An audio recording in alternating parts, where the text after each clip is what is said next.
Hey Cancer, it's Suzanne on Wednesday here for part 3 of your series this week. All right, so we've had some interesting stuff come out for you for sure. So I'm interested to see what comes out here today for part 3. We're going to start off with a Lenormand card and we will go from there. All right, so that's part of the situation. We might have a completely different situation, or we might continue a story that's happening for you. And we're using a different deck. So we'll see what cards repeat themselves as well. I don't feel like we've had any repeats yet. All right, so this is the situation. This is what you are manifesting. This is the details around that, and here is the guidance. All right, so if you haven't seen part 1 and part 2 yet, I recommend that you stop and go watch part 1 and part 2, and then come back to part 3. All right, so let's see, what do we have here for the Lenormand card? Look at that. We have the significant feminine or the significant woman. Now this is, you can see what direction she's looking at. She's looking towards the future. This masculine or man, this is a significant man of the past. This is a significant woman or feminine that is either focused on the future or that is coming in the future. All right, so let's see. What do we have here? The morning. All right, so what I'm immediately getting here is that you are daydreaming about, you might be daydreaming about this significant man. If you are the feminine, if you are the masculine, you might be daydreaming about a feminine that you want in your future. Okay?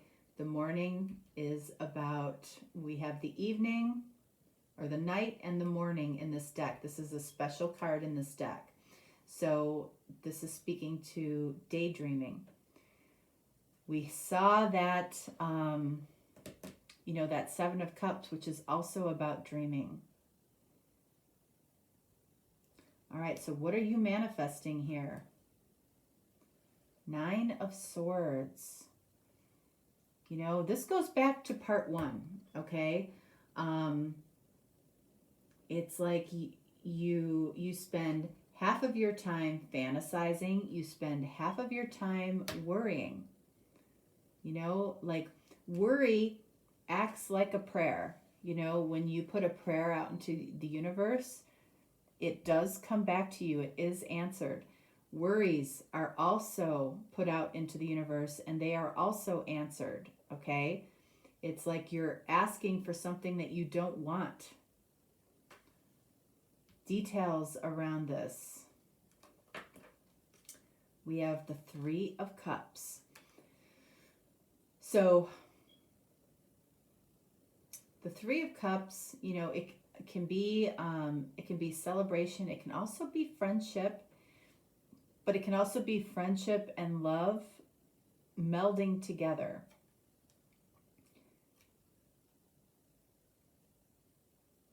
What do we have here? Guidance.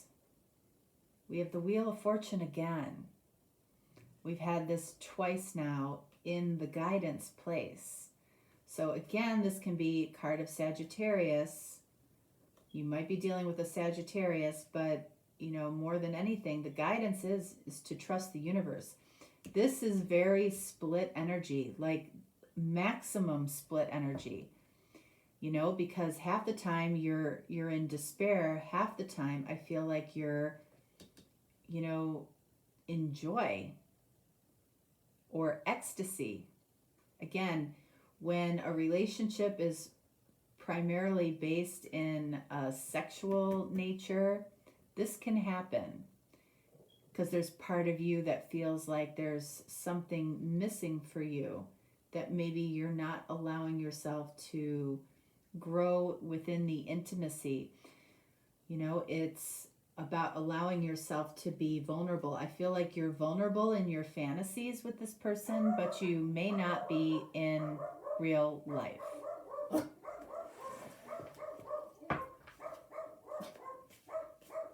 What's Boogie barking at, Barn Barn? I don't know. All right, so right off the bat, let's get clarity on the Morning card and the Nine of Swords.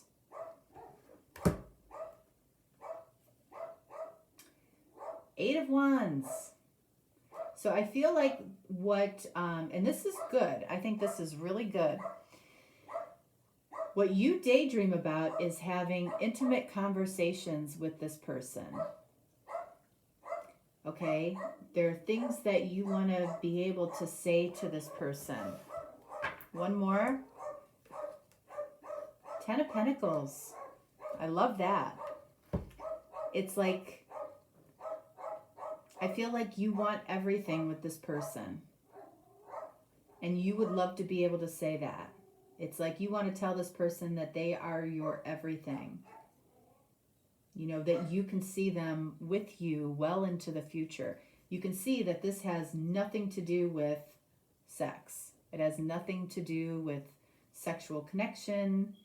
You know, this is true intimacy.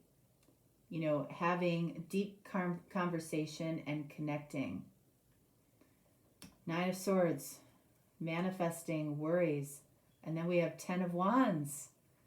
Look at that. Again, complete split energy. So you're carrying this huge, heavy burden of worry, you know, and you're worried about yourself. Nines, we've seen a lot of nines throughout your reading. You're worried about yourself. You're worried about maybe how you will do when it comes to love. You're worried about losing your freedom and your singleness. But at the same time, it's like you have the opportunity to have everything that you want. And to be happy. And it's like you're fighting that for some reason.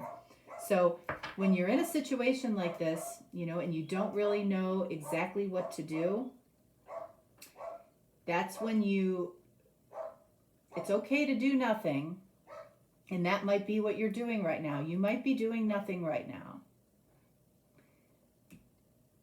And you're allowing the universe to help to guide you. And in your case, I feel like that's probably a good thing.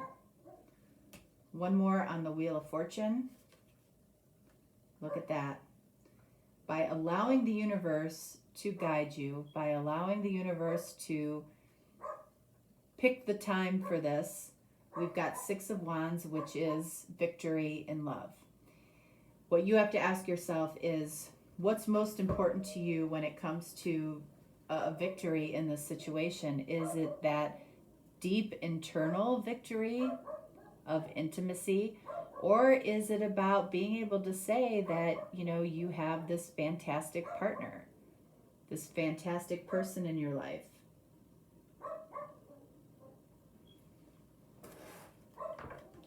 One more.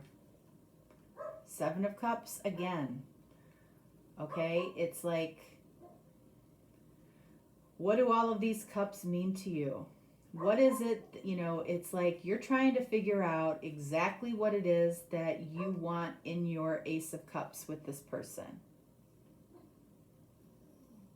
And it's okay to take the time to figure that out. And even if you can't figure it out, it's okay to take the time to allow the universe to help you to figure it out.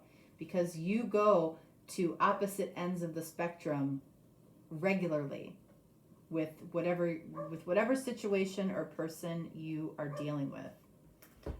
All right, so let's get two of these cards.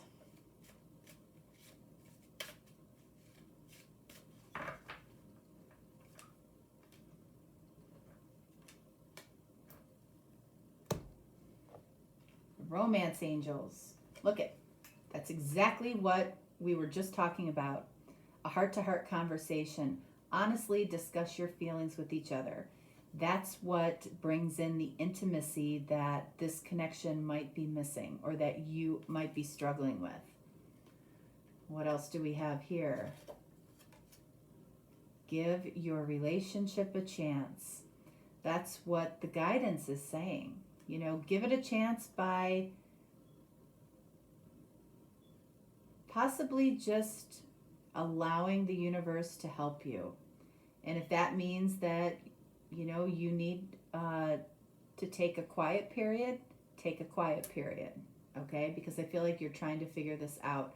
Because you are, and that's where the immaturity comes in. I feel like in this situation is you're asking how everything is affecting you. And that's a natural thing to do, right? But it's like when you're in the joy of a true bonded connection, I feel like that's ultimately what you prefer. Okay, Cancer, that is part 3. I will see you tomorrow for part 4. All right? Have a great day, and I will talk to you then. Bye.